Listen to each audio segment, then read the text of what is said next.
નમસ્કાર દર્શક મિત્રો, અમારી ચેનલમાં આપનું ફરી એકવાર હાર્દિક સ્વાગત છે. મિત્રો, ઘરમાં આ બે છોડ ન વાવશો. સ્વયં શ્રી કૃષ્ણ ભગવાને જણાવ્યું છે કે ઘરમાં કયા વૃક્ષો લગાવવા અત્યંત શુભ હોય છે.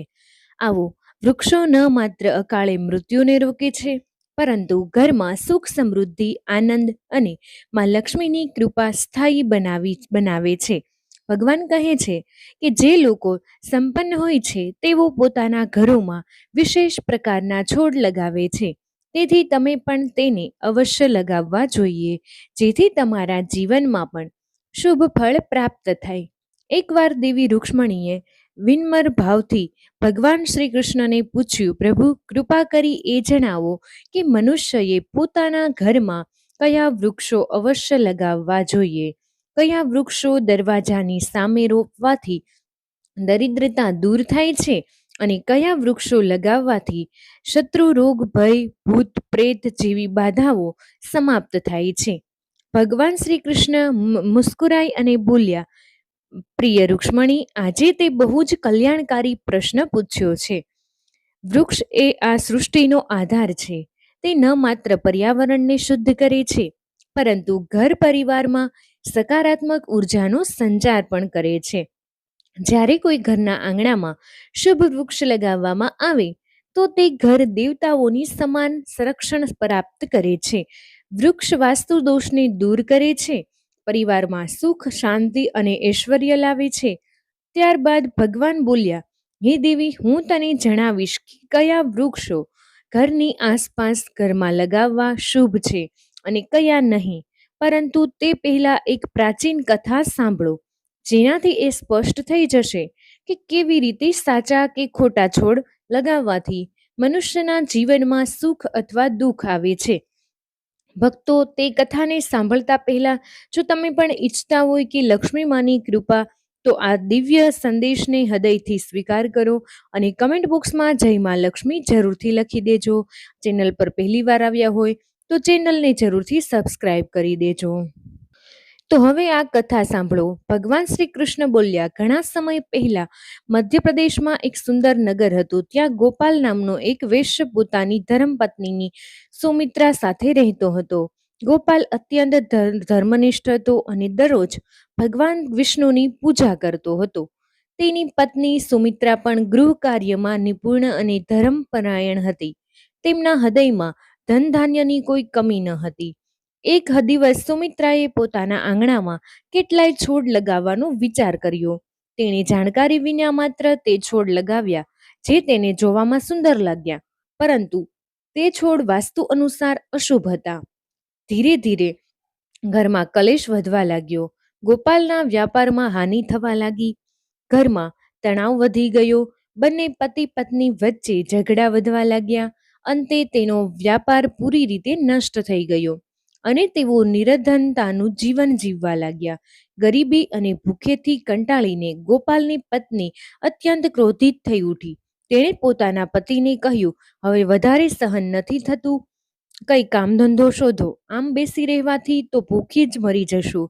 બિચારો ગોપાલ ગામના ખૂણે ખૂણે કામની તલાશમાં ભટકતો રહ્યો, પણ કોઈએ પણ તેને કામ આપ્યું નહીં. થાકી હારી અને ઘરે પાછો ફર્યો તો બોલ્યો, પ્રિય, કોઈ પણ મને કામ આપવા તૈયાર નથી. હવે હું ક્યાં જાઉં, કોની મદદ માંગુ? બંને નિરાશાના સમુદ્રમાં ડૂબી ગયા. ગુજરાન માટે ગોપાલે પત્નીના બધા ઘરેણાં વેચી દીધા. જે થોડા ઘણા પૈસા મળ્યા તેનાથી કેટલાય દિવસનું ગુજરાન ચાલતું રહ્યું, પરંતુ તેમણે એ જ ન હતું કે આ શુભ વૃક્ષને તેમણે ઘરના આંગણામાં લગાવ્યું હતું તે જ તેમના જીવનમાં દરિદ્રતા અને દુઃખનું કારણ બની ગયું હતું. વૈકુંઠ લોકમાં બેઠેલા ભગવાન વિષ્ણુ અને લક્ષ્મી માતા પોતાના ભક્તોની દયનીય દિશા જોઈ રહ્યા હતા. આ લક્ષ્મીજી બોલ્યા, પ્રભુ, શું તમે મારા ભક્તોની સહાયતા નહીં કરો? ગોપાલ તો તમારો પરમ ઉપાસક છે, દરરોજ તમારું પૂજન કરે છે. ભગવાન વિષ્ણુ મુસ્કુરાઈને બોલ્યા, દેવી, હું અવશ્ય તેની સહાયતા કરીશ, પરંતુ પહેલા તેની પરીક્ષા લેવી આવશ્યક છે. આ કહી ભગવાન વિષ્ણુએ એક તપસ્વી સાધુનું રૂપ ધારણ કર્યું, પૃથ્વી પર પ્રગટ થયા. ગોપાલના દરવાજે પહોંચ્યા અને વિનમ્ર સ્વરમાં બોલ્યા, વત્સ, હું એક તીર્થયાત્રી છું. ઘણા દિવસોથી ભૂખ્યો છું, તરસ્યો છું. જો તારા ઘરમાં થોડીક જગ્યા અને થોડું અન્ન મળી જાય તો મોટો ઉપકાર થશે. સાધુના વચન સાંભળી ગોપાલ બોલ્યો, મુનિવર, તમે તો બહુ તેજસ્વી પ્રતીય થાઓ છો. મારામાં સૌભાગ્યની વાત છે. મારા ઘરે તમારા ચરણ પડ્યા. કૃપા કરી અંદર આવો. ગોપાલે સાધુને ઘરમાં બેસાડ્યા, પરંતુ ઘરમાં એક દાણો પણ નહોતો. તેણે પોતાની પત્નીને કહ્યું, આ સાધુ અત્યંત પવિત્ર આત્મા છે. આપણે કોઈ પણ રીતે એમના ભોજનની વ્યવસ્થા કરવી જોઈએ. હું ગામમાં જઈ થોડું ધન ઉધાર માંગુ છું. ગોપાલ ગામના એક ધની શેઠના ઘરે પહોંચ્યો. નિવેદન કર્યું, શેઠજી, થોડા પૈસા ઉધાર આપી દો, પાછો ફરતા જ ચૂકવી દઈશ. શેઠે તિરસ્કાર ભરેલા સ્વરમાં કહ્યું, તારી પાસે તો એક કોડી પણ નથી. તું મારા પૈસા કેવી રીતે પાછા આપીશ? ગોપાલે હાથ જોડીને કહ્યું, શેઠજી, જો હું પૈસા પાછા ન આપી શક્યો તો મારું ઘર તમને સોંપી દઈશ. શેઠને દયા આવી ગઈ. તેણે થોડું ધન આપ્યું અને બોલ્યા, ઠીક છે, પરંતુ વચન નિભાવજે. ગોપાલે પૈસાથી દૂધ, ચોખા, શાકભાજી, લોટ અને ખાંડ ખરીદી ઘરે પાછો ફર્યો. પત્નીને કહ્યું, સાધુ માટે ભોજન બનાવી દે. સુમિત્રાએ પ્રેમપૂર્વક ભોજન તૈયાર કર્યું, સાધુને પીરસ્યું. સાધુજી વાસ્તવમાં ભગવાન વિષ્ણુ હતા. તે ગોપાલની શુદ્ધતા અને સેવાભાવ જોઈ અત્યંત પ્રસન્ન થયા. ભોજન પછી સાધુએ કહ્યું, વત્સ, તારી ભક્તિથી હું પ્રસન્ન થયો છું. તું વરદાન માંગ, જે જોઈએ તેને અવશ્ય મળશે. ગોપાલે હાથ જોડી અને ઉત્તર આપ્યો, મહારાજ, તમારા આશીર્વાદથી વધી મારે કાંઈ જ નથી જોતું, પરંતુ કૃપા કરી જણાવો, એવું કયું પાપ થયું છે જેનાથી હું દરિદ્રતા અને દુઃખ ભોગવી રહ્યો છું? ગરીબી કેમ આવી અને તે કેવી રીતે દૂર કરું? ગોપાલે વિનમ્ર ભાવથી કહ્યું, મહાત્મા, તમે તો સદા શ્રી હરિવિષ્ણુની આરાધના કરી છે, છતાં પણ અમારા જીવનમાં આ દરિદ્રતા કેમ આવી? ઘરમાં સુખ સંપત્તિ કેમ ટકતી નથી? મને કૃપા કરી આ સમજાવો. તો સાધુએ કહ્યું, તારા દ્વારની સામે જે વૃક્ષ લાગેલા છે તે જ તારા દુર્ભાગ્યનું કારણ છે. એ વૃક્ષ શુભ નથી, અપશુકન આપનારા છે. તેને તરત જ હટાવી દે, તેની જગ્યાએ મંગલકારી વૃક્ષ લગાવ. ગોપાલે હાથ જોડી કહ્યું, મહાત્મા, કૃપા કરી એ જણાવો, ઘરની સમીપ કયા વૃક્ષો લગાવવા જોઈએ જેનાથી લક્ષ્મીનો વાસ થાય? કયા વૃક્ષોથી સદા દૂર રહેવું જોઈએ? કૃપા કરી આ બધું મને સમજાવો. આશ્ચર્યથી કહ્યું. ત્યારે ગોપાલ ધ્યાનપૂર્વક સાંભળ્યું.